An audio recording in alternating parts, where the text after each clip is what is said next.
ഓണമൊക്കെ അല്ലേ ഇന്നൊരു ഓണം മിനി ഷോപ്പിംഗ് വ്ളോഗ് ആയല്ലോ ഫ്രണ്ട്സിനൊപ്പം. സ്കൂൾ ഉച്ച വരെയാണ്, നമുക്ക് സ്കൂൾ അങ്ങനെ ഫോണൊന്നും കൊണ്ടുപോകാൻ പറ്റില്ലല്ലോ. അപ്പം ഞാൻ നേരെ അമ്മേൻ്റെ ഓഫീസിൽ വന്നിട്ട് അച്ഛൻ്റെ അടുത്ത് ഫോണൊക്കെ വാങ്ങിയിട്ടാണ് കേട്ടോ പോകുന്നത്. വീഡിയോസും കാര്യങ്ങളൊക്കെ എടുക്കാൻ. പിന്നെ നേരെ പഴയ സ്റ്റാൻഡിലെത്തി. അവിടെ ശിവനി എത്തിയിട്ടുണ്ട്. ശിവനി എൻ്റെ 10th ഒരുമിച്ച് പഠിച്ചതാണ്. പിന്നെ മാനസിയും ദേവിക എത്തി. നിങ്ങൾ വിചാരിക്കണം ഞങ്ങളുടെ യൂണിഫോം വ്യത്യസ്തമാണല്ലോ എന്ന്. ഞങ്ങളുടെ ട്യൂഷൻ ക്ലാസ്സിലെ പരിപാടിയാണ് കേട്ടോ. നേരെ ഞങ്ങൾ പരാഗിലേക്ക് എത്തി. പരാഗിൽ ഞങ്ങൾ നോക്കുമ്പോൾ ഞങ്ങൾ ഉദ്ദേശിച്ച മെറ്റീരിയൽസ് ഒന്നും അവിടെ കണ്ടിട്ടില്ല.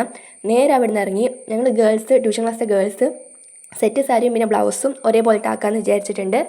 അതിനാണ് മെറ്റീരിയൽസ് നോക്കാൻ ഇറങ്ങിയത്. കുറേ പേരുണ്ട്, അവർക്കൊന്നും സമയമില്ല. നേരെ ഞങ്ങൾ പിന്നെ ശോഭികയിലെത്തി. ശോഭയിൽ റെഡിമെയ്ഡ് ബ്ലൗസ് നോക്കിയപ്പോൾ അത് റെഡിയില്ല, എന്തോ പോലെ ഉണ്ടായിട്ട് ഞങ്ങൾ നേരെ അവിടുന്ന് മെറ്റീരിയൽസ് ബ്ലൂ മെറ്റീരിയൽ ഞങ്ങൾക്ക് ഭയങ്കര ഇഷ്ടപ്പെട്ടിട്ടുണ്ട്. പിന്നെ നേരെ വേറൊരു കടയിലെത്തി. അവിടെ ഒന്നുമില്ല. നേരെ ഞങ്ങൾ പിന്നെ ഭയങ്കര വെയിലാണ്, അതാണ് ഈ കൊടയൊക്കെ ചൂടി നടക്കുന്നത് കേട്ടോ. ഇത് ഞങ്ങൾ നേരെ കല്യാണിലോട്ട് വിട്ട്. കല്യാണിൽ ഞങ്ങൾക്ക് ഇഷ്ടപ്പെട്ടൊരു മെറ്റീരിയൽ കണ്ടു. വേറെ കുറേ സ്ഥലത്തു നിന്ന് കണ്ടിട്ടുണ്ട്, പക്ഷേ ഞങ്ങൾ കുറേ പേരുള്ളതുകൊണ്ട് അവിടെ ഒന്നും മെറ്റീരിയൽ തികയാത്തതുകൊണ്ട് തന്നെ ഞങ്ങൾ കല്യാണിലോട്ടാണ് പോയത്. ഈ കാണിക്കുന്ന റോസും അതിനപ്പുറമുള്ള ഓറഞ്ച് ഞങ്ങൾക്ക് ഭയങ്കര ഇഷ്ടപ്പെട്ടിട്ടുണ്ട്. അവിടെ എടുത്തു വെക്കാൻ പറഞ്ഞിട്ടുണ്ട്. ഇതാണ് കൈസ് എൻ്റെ ട്യൂഷൻ സെൻ്റർ ബ്രില്ലിയോ. പിന്നെ വേറൊരു കടയിൽ പോയി കുറച്ച് മിറർ സെൽഫി എടുത്തു. അതിനുശേഷം ഞാൻ അൺലിമിറ്റഡിലാണ് പോയത്, നമ്മുടെ എടോടിയുള്ള. അവിടെ ആണെങ്കിൽ നമുക്ക് മെറ്റീരിയൽ ഒന്നുമില്ല, റെഡിമെയ്ഡ് ഡ്രസ്സ് മാത്രമാണ്.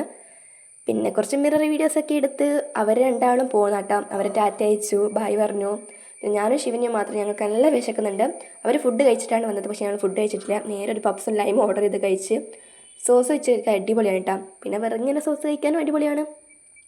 പിന്നെ ഈ ലൈമും കുടിച്ച് നേരെ നമ്മൾ വീട്ടിലേക്ക് പോവാണ്. പിന്നെ അച്ഛൻ്റെ അടുത്ത് ഫോണും കൊടുത്തിട്ട് വേണം പോവാൻ. അപ്പോൾ എല്ലാവർക്കും ഇഷ്ടപ്പെട്ട് കരുതുന്നു. സബ്സ്ക്രൈബ് ചെയ്യുക, ലൈക്ക് ചെയ്യുക. അടുത്ത വീഡിയോ ഇട്ട് തരാം. Bye bye.